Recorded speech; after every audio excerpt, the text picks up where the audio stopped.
assurément.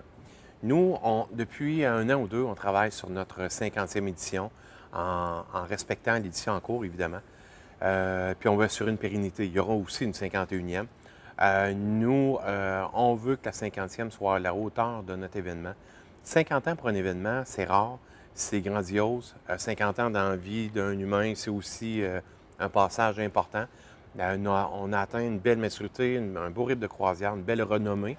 Ce qu'on souhaite à la 50e, c'est rendre hommage à tous ceux qui ont contribué à faire ce que le festival est rendu aujourd'hui.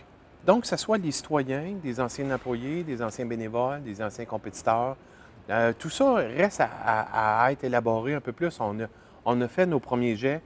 On n'a pas de décision finale encore de prise au niveau de la programmation, au niveau des activités. Mais oui, on est déjà prévu en termes de budget des sous de côté pour ça. Parce qu'on veut que ce soit grandiose. C'est en même temps que les festivités du Canada 150e. Donc, on veut que nos activités s'étalent sur un an, pas seulement pendant 10 jours.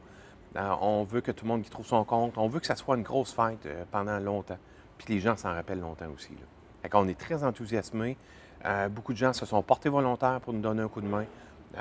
Au niveau administratif, c'est sûr qu'on n'est pas une entreprise multimillionnaire qu'on peut débloquer des budgets sans fond. C'est pas le cas.